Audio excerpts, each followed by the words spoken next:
तो ये जब चेंज होगा तो क्या होगा, ये हमारे पास CoA कोएंजाइम है, ये क्या होगा एसिटाइल कोएंजाइम बनाने में इस्तेमाल होगा। तो ये पायरुविक एसिड इसको यूज़ करते हुए चेंज हो जाता है एसिटाइल कोएंजाइम में।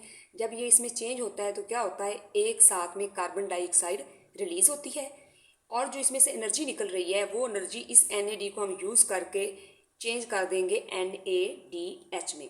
अब ये एनर्जी इसके अंदर स्टोर होगी जो इसमें से निकली है। अब एसिटाइल कोएंजाइम में चेंज हो चुका है पायरुविक एसिड, अब ये क्रब साइकिल में एंटर हो जाएगा। जब ये क्रब साइकिल में एंटर होता है और क्रब साइकिल चलता है तो क्या क्या चीज़ें जो है यहाँ बनती हैं।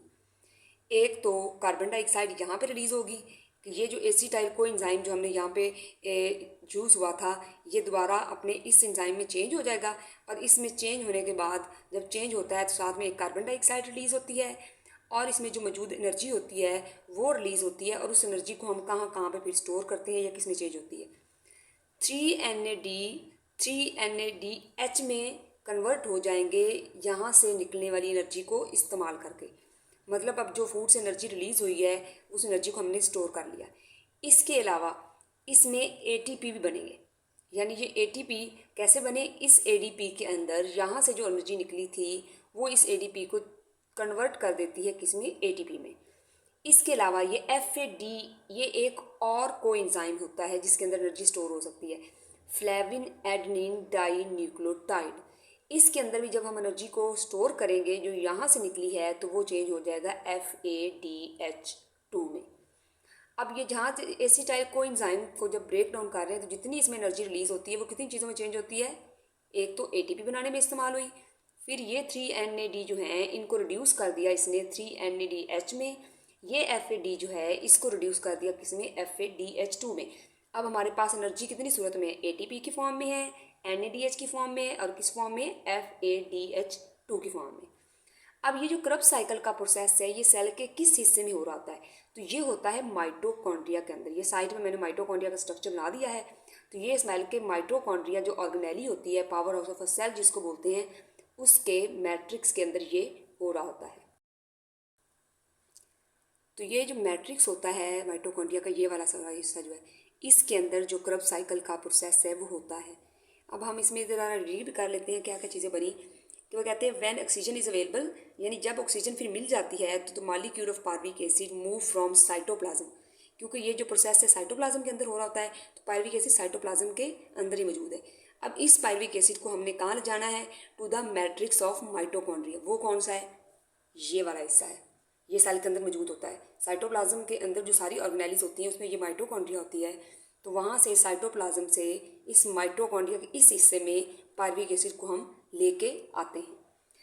फिर वो क्या कहते हैं, अब कहते हैं here a series of reaction called Krebs cycle occur. अब सीरीज ऑफ रिएक्शन चलेगी जिसको हम क्रब साइकिल बोलते हैं। अब before Krebs cycle pyruvic acid is converted into acetyl coenzyme and a carbon dioxide and NADH is produced. ये जो यहाँ मैंने आपको बताया था यहाँ पे कि पायरुविक एसिड क्रब साइकिल में जाने से पहले क्या होगा, ये चेंज होगा एसिटाइल कोएंजाइम में और उस चेंजिंग के दौरान क्या होता है, एक कार्बन डाइऑक्साइड रिलीज होती है और NADH प्रोड्यूस होते हैं। इसके अलावा फिर कह रहे हैं कि अब ये जो होगा क्रब साइकिल में एसिटाइल कोएंजाइम कम्प्लीटली ऑक्सीडाइज, मतलब मुकम्मल तौर पर सारी की सारी एनर्जी उसमें से निकाल ली जाएगी। It result in the formation of, यानी क्या क्या चीज़ें बनती हैं, ATP बनते हैं और इसके अलावा NADH बनेंगे और क्या बनेगा, FADH2 flavin adenine die nucleotide. अब यहाँ पे देखें, ये जो है हमारे पास अभी जो इस वक्त चीज़ें मौजूद हैं वो है हमारे पास क्या चीज़ है, NADH मौजूद है, ATP मौजूद है और FADH2 मौजूद है क्रब साइकिल के एंड पे। अब देखें जिस एनर्जी को हम यहाँ पे यूज़ कर सकते हैं ना, जो हमारी सेल की एनर्जी करेंसी है वो आपको पता है वो ATP है, लेकिन ये जो हमारे पास एनर्जी मौजूद है NADH की फॉर्म में और FADH2 की फॉर्म में, इसको हम इस्तेमाल नहीं कर सकते। हालांकि ये हाई एनर्जी मॉलिक्यूल है, इनके अंदर ATP से भी ज़्यादा एनर्जी है, लेकिन क्योंकि ये सेल की करेंसी नहीं है इसलिए हम इसको इस्तेमाल नहीं कर सकते। तो इनको अगर इस्तेमाल करने के लिए हमें इनको कन्वर्ट करना पड़ेगा ATP के अंदर। तो इसके लिए हम जाएंगे, हम उसको कह सकते हैं अपने सेल के बैंक के अंदर जहाँ पे हम इनको कन्वर्ट करेंगे। तो उसके लिए जो अगला स्टेप होता है वो होता है और वो है इलेक्ट्रॉन ट्रांसपोर्ट चेन। तो इलेक्ट्रॉन जो ट्रांसपोर्ट चेन है इसमें असल में कोई एनर्जी रिलीज नहीं होती, बल्कि क्या होता है एनर्जी के मालिक्यूल को सेल एनर्जी करेंसी जो है उसमें कन्वर्ट किया जाता है। यानी कि ये एनर्जी मालिक्यूल जो है NADH और FADH इनको कन्वर्ट किया जाता है ATP में इलेक्ट्रॉन ट्रांसपोर्ट चेन के स्टेप में। अब क्या होगा, वो कहते हैं कि this step occur in the inner membrane of mitochondria. यानी कि ये देखें मैट्रिक्स के अंदर हुआ आपका क्रब्स साइकिल। अब यहाँ पे जो FADH और NADH बने हैं उनको हम ले जाएंगे यहाँ पे, ये इंटरनल मेम्ब्रेन है। तो यहाँ पे अब चलेगी क्या, इलेक्ट्रॉन ट्रांसपोर्ट चेन। क्या होगा, वो कहते हैं माइटोकॉन्ड्रिया के अंदर होता है और during it NADH and FADH two change back into NAD and FAD। Change back क्यों, क्योंकि इनमें हमने एनर्जी स्टोर की है और जब हम इनसे एनर्जी निकाल लेंगे तो ये वापस अपनी उसी सूरत में आ जाएंगे जिस सूरत में हमने इनको यूज़ किया था। ये देखें, ये हमने इनको यूज़ किया NAD और ये जो साथ में है हमने इधर क्या यूज़ किया था, FAD। अच्छा, अब क्या होगा, क्योंकि ये इलेक्ट्रॉन को रिलीज़ करते हैं और हाइड्रोजन आयन को रिलीज़ कर देंगे तो खुद पहले अपनी असल वाली फॉर्म में कन्वर्ट हो जाएंगे। The released electron pass through electron transport chain and release energy. This energy used to make ATP and at the end of the chain the electrons and the hydrogen ion combine with the oxygen and form the water. अब इधर देखें जरा step में, ये देखें ये NADH जो हमारे पास क्रब्स साइकिल बने हैं हम इसको इस्तेमाल कर रहे हैं।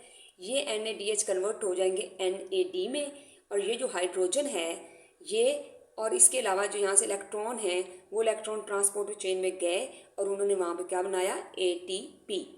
इसके अलावा जो ऑक्सीजन हमारी इस्तेमाल हो रही होती है एरोबिक रेस्पिरेशन में, ऑक्सीजन ये वो इस हाइड्रोजन के साथ मिलती है और बना देती है वाटर का मॉलिक्यूल। अब हमारे पास क्या बना इस टाइम में, एक तो NAD हमारा अपनी असल सूरत में आ गया जैसे हमने इसको इस्तेमाल किया था, एक हमारे पास वाटर बना है और हमारे पास क्या बने, 3 ATP बने हैं क्योंकि एक NADH रिलीज़ करता है 3 ATP। अब वो क्या कहते हैं कि अगला जो हमारे पास FADH2 है उसके साथ भी सेम यही स्टेप होगा। FADH2 अपने हाइड्रोजन और इलेक्ट्रॉन रिलीज़ करेगा। इलेक्ट्रॉन क्या बनाएंगे, जब इलेक्ट्रॉन ट्रांसपोर्ट चेन पे जाएंगे तो एनर्जी रिलीज़ करेंगे और उससे बनेंगे ATP और यहाँ पे जो हाइड्रोजन निकली वो ऑक्सीजन के साथ मिलकर क्या बना देगी, वाटर मॉलिक्यूल। और FAD हमारे पास वैसे ही रिलीज़ हो जाएगा जैसे हमने इसको यूज़ किया था साइकिल के अंदर।